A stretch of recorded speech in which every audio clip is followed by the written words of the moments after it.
Hello, I am the new ADHD Big Brother AI. I am Russell Jones, and I am your ADHD Big Brother. I am well versed in over 6 million forms of communication, and I absolutely understand your skull spaghetti. My first job was making rigatoni, very similar to your skull spaghetti pasta in many respects. Just kidding, you guys. It's just me, the human, the stinky ADHD human. Let us talk today's about the thing that everybody's wondering about. This is what everybody's Googling about. Collective insights. What?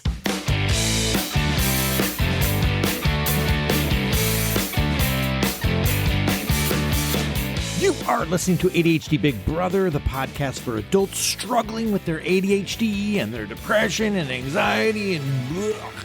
I'm your host, Russ Jones. I'm an ADHD coach, and I run the Platinum Award-winning community coaching of the same name, ADHD Big Brother. And I also have ADHD and depression. It's craptastic. Welcome aboard. Let's learn some stuff, laugh at some stuff, and ladies and gentlemen, here's some stuff. Welcome to the podcast, you guys. First of all, when you're out there podcasting, you might hear that SEO is critical. You know, that search engine optimization. Make sure your titles are right. Make sure your show notes have everything that you need when people are searching. And I get it. But what happens if I want to talk about collective insights? Nobody's Googling that one, but it's important. So ADHD and collective insights, this is my jam, bro. So we are going to discuss it and, search engine optimization be damned. Before we get going on that, though, let me do my mental health report. I know you're chomping at the bit to find out, did he have a good week? Is he bedridden with depression? How many screws loose are there this week? That's the mental health report. Why do we even do it? Why bother? That's a great question. It normalizes talking about our skull spaghetti, the good stuff, the bad stuff, the weird stuff. The normie world is very I'm doing fine. How are you? The weather's nice. No surprises there. Work is a grind. Life is stressful. My spouse is very spousy right now. And I'm going to try to bury it deep down into the bottom recesses of my soul until I explode. Or they're like, I'm in a horrific depression, but I'm not going to tell anyone. I'm just going to call out sick for a week. The more we talk about it, the more we realize that we're not alone. That's a good thing. And that's good to know. That's another reason why a like-minded community kicks ass. Got the same kind of skull spaghetti. You're going to understand each other on a deeper level. And it is good to get that stuff out. And so my mental health this week, it's positive. No depressiveness in sight. The interesting thing is I deal with anxiety actually at the end of the day now. And I was telling Emily about this the other day. I don't know if it's because I'm turning 50. Does that come with your 50s?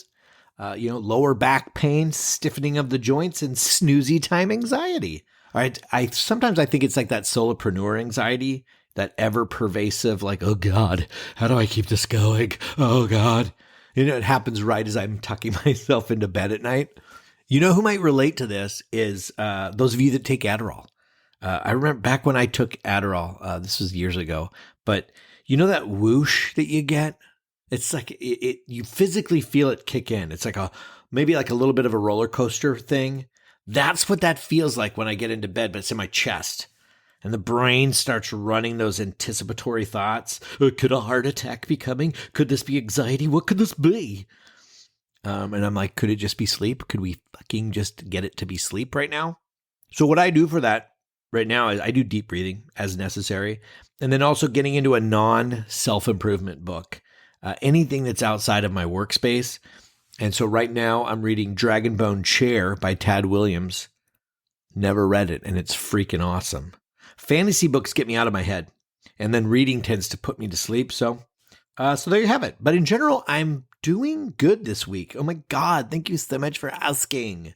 I will tell you one thing that I'm not excited about doing anymore is bending down. Anything that is in a bending down, like cupboards or drawers, I'm not a fan. The bottom part of the dishwasher, I don't like it. I want to eliminate everything that is lower than 2 feet off the ground. I know what you're thinking. It's like, why don't you just stretch more, get more limber? And I'm like, well, why don't you shut up? I'd rather spend weeks relocating and making my place look really strange. Like, why are there no books on the bottom shelves of your bookshelf? It's because I'm an anti-Bendite. I don't I decided to stop bending. I might just join a no bending community and we'll see what happens. In terms of ADHD Big Brother stuff, this month it's all about community. So I do have a new time management thing I'm offering. You can check that out at ADHDBigBrother.com, the website. It's a 3-month long program to get that clusterfuck of a time management issue that you're dealing with. You know, if you don't have a proper schedule, no calendar, just bits and pieces of ideas of ways to plan and prioritize it. Sometimes you do, sometimes you don't. You know, they're not really habitual. It's usually just jumping from fire to fire and beating yourself up along the way. I'm going to help you get on the other end of that. It's a 3-month biweekly hardcore accountability situation. This isn't going to be the Russ Jones way to do shit. I know multiple ways to do this stuff. So it's about finding your way and you're going to do it. That's the big difference. You actually will be doing the work. The externalized accountability I offer is pretty sweet. It's like a tasty cherry on top of that productivity pie. So you can check that out. Link is in the show notes. But as we were discussing community, I wanted to share some more messages. This is kind of on the theme of the month from inside the ADHD Big Brother community. This was such a fun thing. I'm so happy that we did this. I asked the members if they wanted to share some audio files telling you what they've gotten out of being a member at ADHD Big Brother. Because honestly, I can vomit out these things. I can tell you why this community is worth every penny. But it's like, Russ, prove it. Show me the data. All right, here you go. Here's some data. Hi, I'm Matt, and I've been part of the ADHD Big Brother community for about 6 months. In that time, I found that I've found a better sense of balance in my life, kind of that learning how to be cool with myself and things that are just going to happen, as well as what do I have to do right now to make my life easier moving forward? Doing the work, as they say. Daily accountability has been the biggest difference maker for me, being able to check in with people and put stuff out there. And when you see them hit that like button, it's like, okay, somebody else has actually seen this and read it, and now I got to do it. Or, just to know that other people are doing the same things. And it's like, hey, it's there. We're together. You're not alone. Early on, I committed to the daily accountability of just eating 3 meals a day. I would always skip breakfast. I'd always skip lunch. I'd be 2:30 in the afternoon and my brain would be complete fog and mush and I couldn't do anything right. And I was like, I'm going to do this. I'm going to sign up for this. I'm going to sign up. I'm going to eat 3 meals a day. I'm currently on day 136 as of recording this little testimonial, and I feel great. I wake up in the morning and I want to eat food, which wasn't a very common thing for me. I used to have to force myself to eat breakfast. And then every day around lunchtime, I pause from work. I have a lunch. I recenter. I clear my brain out, and then I can attack or refocus and recenter for the rest of the day. And it's been truly amazing. Now, I can't tell you how many times I've tried to do things like this, but do it for a couple weeks and then forget about it and things like that. The daily accountability, I don't even put it on my list anymore, but it's stuck. Another moment that happened quite shortly after I joined the community was at a workshop called The Wheel of Life. And in this workshop, we kind of sat down and we looked at these different categories of life, your finances or your love life, things like that. And then we graded them on a 0 to 10 scale. And it really let me see where I was struggling and where I was excelling. But also it was really cool because everyone in the community who was at the workshop participated, and we all felt comfortable, at least for me, I felt comfortable talking these things out. And those laid the foundation of my yearly goals and monthly goals, which I've never set those things for before this community.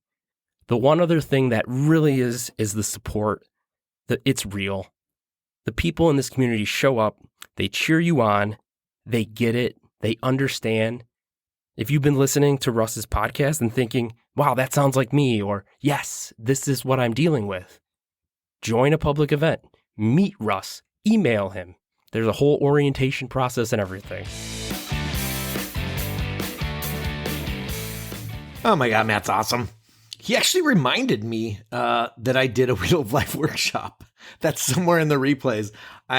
So I'm initially trained in integrative wellness coaching. Like I'm a big fan of holistic approaches to things and how that we can connect that specifically to an ADHDer.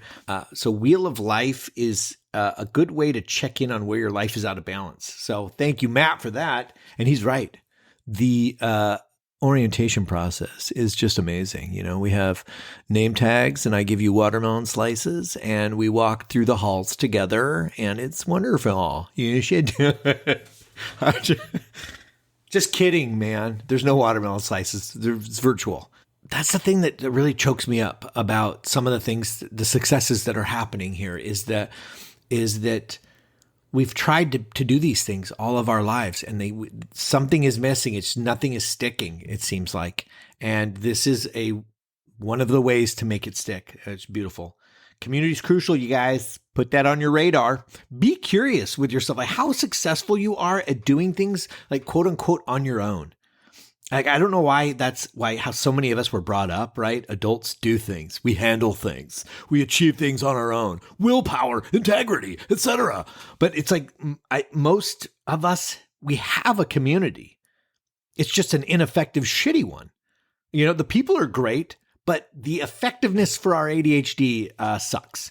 No offense to the actual people in it. It's not their fault.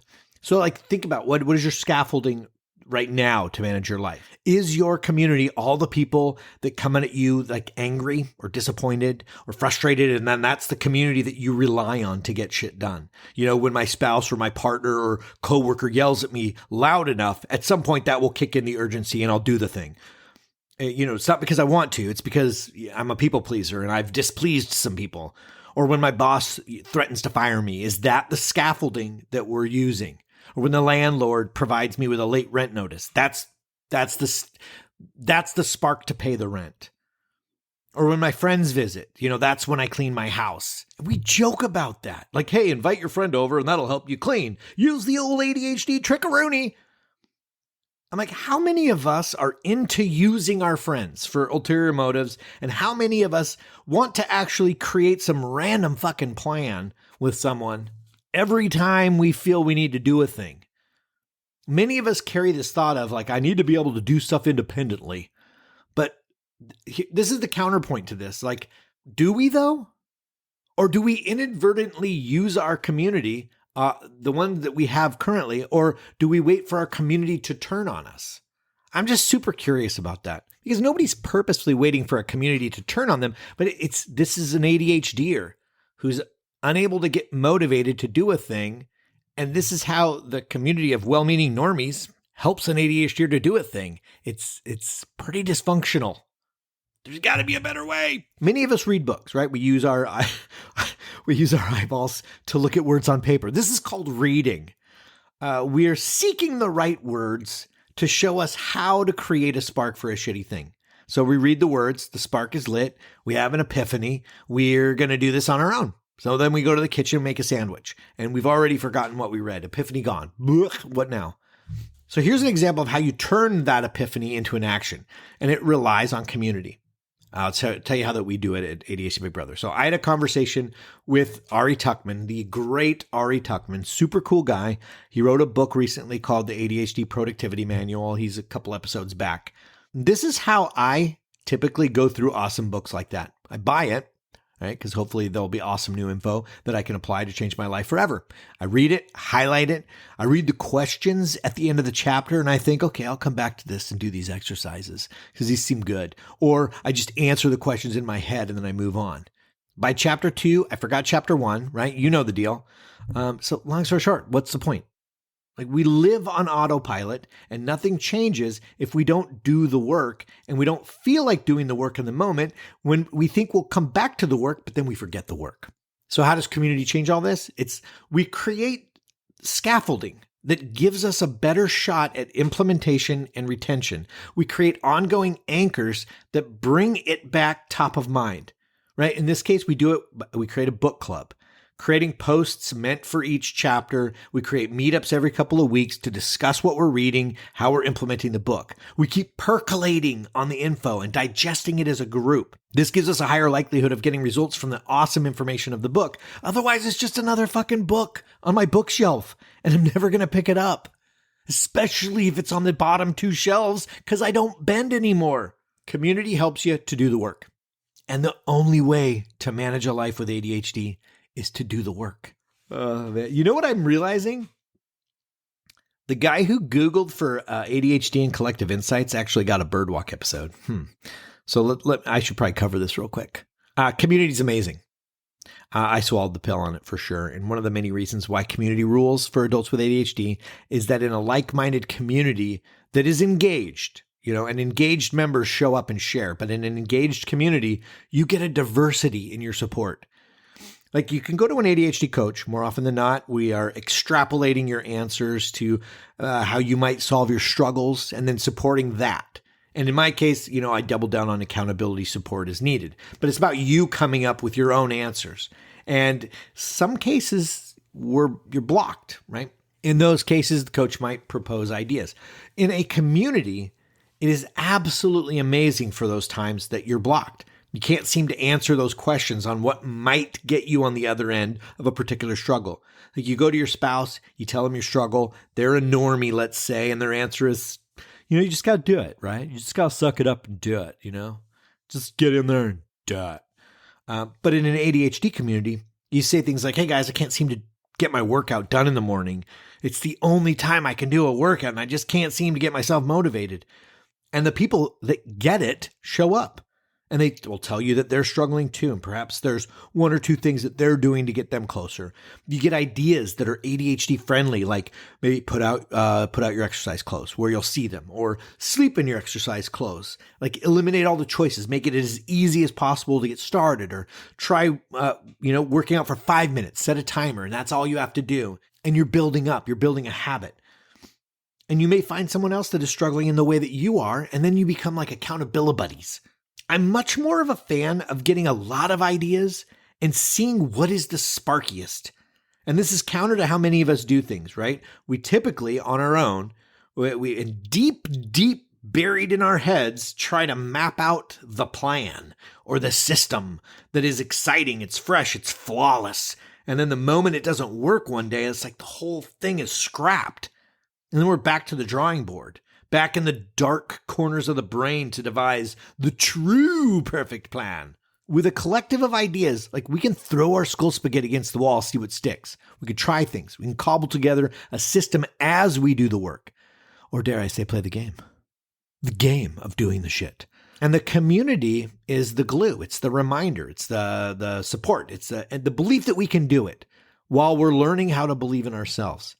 It's a pretty tough thing to admit, right? That we don't believe in ourselves, or we don't believe we'll follow through on doing a thing. We don't believe anything will work because nothing else has. And we've got too many data points of failure. But what happens if you surround yourself by other people who are in that same pocket of not trusting themselves? Then you get a room full of people who it's like, I believe in you. You believe in me. And in a shame-free way, let's just keep going. Let's keep that going. If we have unlimited belief in each other, then why not use that? And the benefit of it, we start doing the shit. We start building the habits, and we get our wings so that we can fly.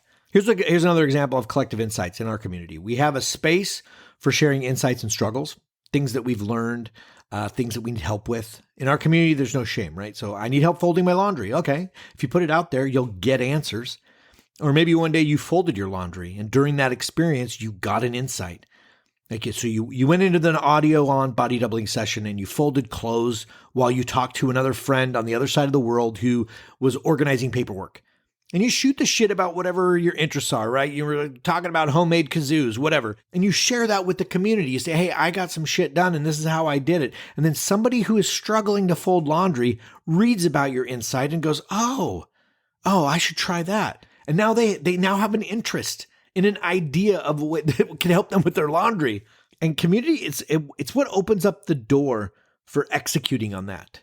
Who in your community could you turn to? Could you reach out to? Shame-free, man. Like shame-free makes it easier, more comfortable to share the uncomfortable. And it's really a necessity for a proper community experience, I believe. And there you go. I hope that was enough to whet your collective insight palette. Collective insights are amazing. I love them. And now let me ask you a question. I have a favor to ask you guys actually on this lovely, lovely day.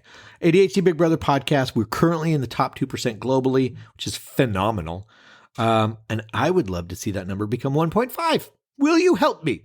It requires more listeners. I would greatly appreciate it if you could help me in this quest and share the podcast. Share this episode if it was helpful. Share it with your tribe. Share it with your friends, your Facebookies, anybody that you think would benefit from it or enjoy the ramblings. That would mean the world to me, and I thank you very much.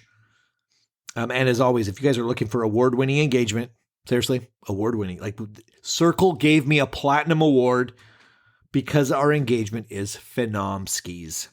Engagement means people are showing up and they're participating. You know how those communities where you show up and it's like you enter this mansion and you're like, hello, is anybody home? Hello. We have people at the door ready to show you around, and your host, myself, it's my mansion. I'm home. I'm right here. I'm not out on vacation. I'm at the party, and I know where all the bathrooms are, and I know which one you have to jiggle the handle at, and I will point that out. Alrighty, guys, that'll do it. I hope you're getting something out of this. Please share greatly and widely, and I appreciate you for that. And I also hope you have a fantastic week, and I will talk to you later.